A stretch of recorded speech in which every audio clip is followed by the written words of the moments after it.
Millions of viewers know Lisa Guerrero as the award-winning chief investigative correspondent for Inside Edition. Are you doing too much work on too many kids in order? And yes, he hit me.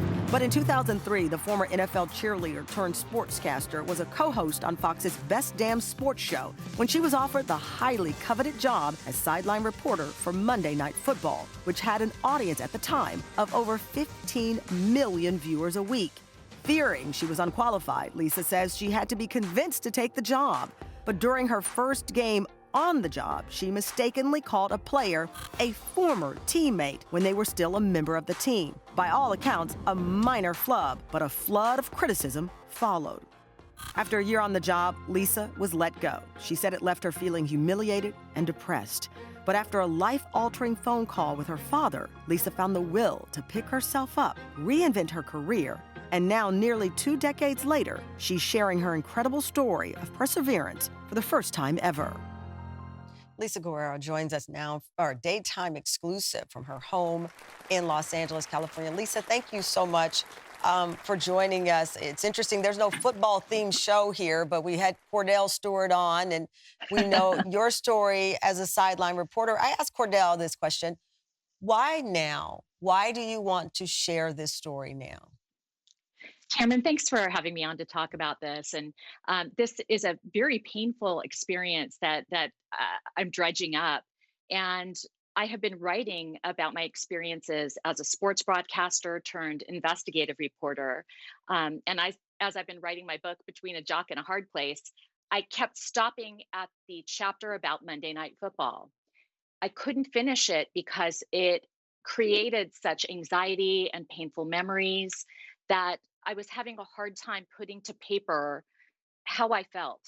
And I wanted the book to be honest. And I wanted it to deal, especially in light of the Me Too movement and Time's Up, I wanted it to deal with in an honest way, what I was experiencing at the time, which was a lot of bullying from members of the press. I dealt with a very verbally abusive boss at the time, my producer.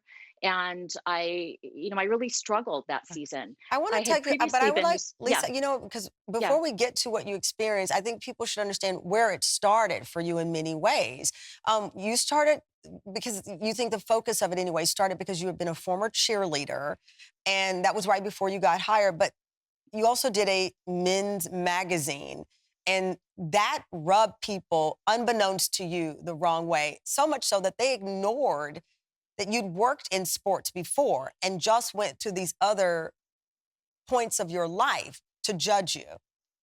Right. I had actually been an NFL cheerleader over a decade before. And I had spent 10 years as a local sports reporter, regional sports reporter, and then national sports reporter and anchor, first for CBS, then Fox 11, then Big Fox, Fox Network, Fox Sports.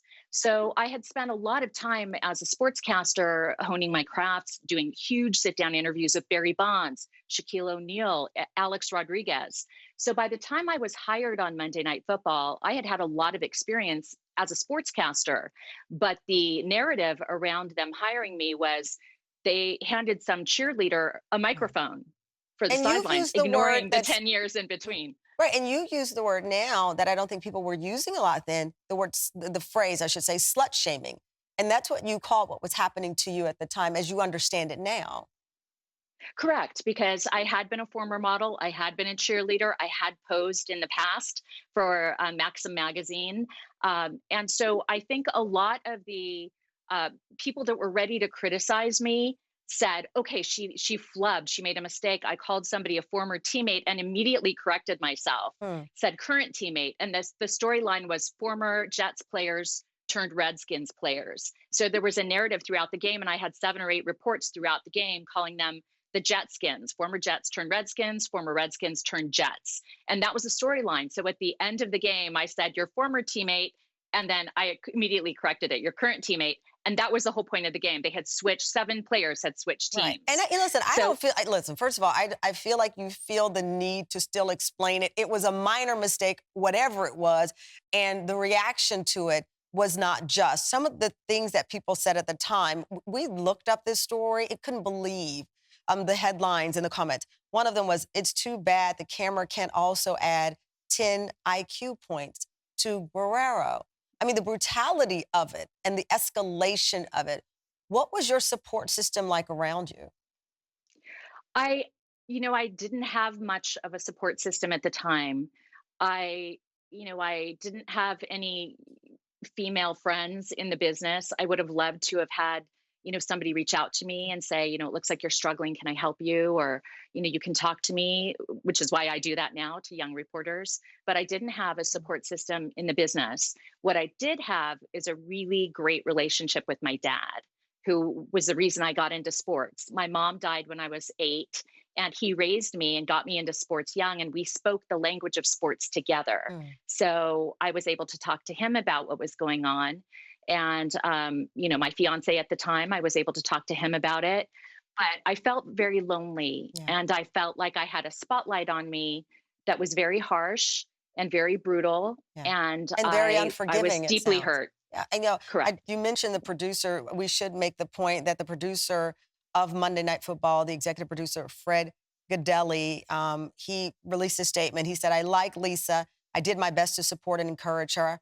I'm disappointed to be hearing about this for the first time, 17 years after we worked together on Monday Night Football. I know that you are much better today, but there's so much that you experienced that I think um, people want to understand. And for you, at one point, you said that you were crying, you were physically ill, like the toll, the weight of what you call the bullying was just tearing you apart." Right. I mean, before each game, I would be physically sick. I was throwing up before every game. I lost 8 pounds during that football season, and it got to the point where um, I couldn't get out of bed. Mm. I found out later I was clinically depressed, and I remember thinking to myself, I've spent the last 10 years as a sportscaster, and this is the culmination of all of that work. And I'm never going to work again. I'm never going to have another job. And up to that point, my entire kind of self worth was wrapped up in my career. And I thought, if I don't work again, I don't want to live. I don't. It sounds absurd now, but at the time, I thought that I would never get a job again. Well, work I was your thought that identity, it sounds like. At that it was. time, work was your identity, Yeah. and it was everything to you. Did you feel that you were in an unwinnable situation, that no matter what you did, and I know you finished the season, even though you were fired, you look at it as a victory because you finished out, you learned, and you felt that you were improving. But did you feel you were in an unwinnable situation? Yeah, I did. As soon as that flub at the end of the first game, I knew it. I'm like, I'm going to get fired after this season. That's it. That's the end of my career. Mm. And so I spent the rest of the season just in anguish over it. And ultimately, when I was fired, I spent the next year reading about myself and listening to, sports radio talking about me in ways that were pretty shocking, and just, the most derisive comments that I have ever heard So about even anybody long that after literally you was just doing a job even after you were gone and you'd been let go, you turned on the radio and you still heard people going after you for over a year. a Yes. year later. Yes. And And I that's know, what was so painful about it. It didn't seem to stop. It kept going and going and going. I know that at one point, a few months after you were let go, you were driving and everything just hit you. As you said, you heard something on the radio, it was triggering, and you pulled over on the side of the road to call your best friend, your dad, who you just told us about. What did you tell your dad? Because you were at the point where you were ready to take your own life, which is, I mean, over a job, but I understand because it was everything. It was your identity. And then you were feeling the pressure, you say, of all of these other things. And you were at your breaking point. Right. I feel really lucky to have a dad who got a master's in social services and had been a therapist himself and a counselor. So, he counseled me and he said, look, Monday Night Football is a good job for somebody, but it's not your destiny. You're more than just a sportscaster. You're a storyteller, you're a writer, you're an artist, you're an actor. There's other work for you to do. Mm. Monday Night Football and sports, that's a niche. There's more to you than doing 7-second injury updates during the game and asking an athlete a question. You have a career in front of you that's bigger than sports.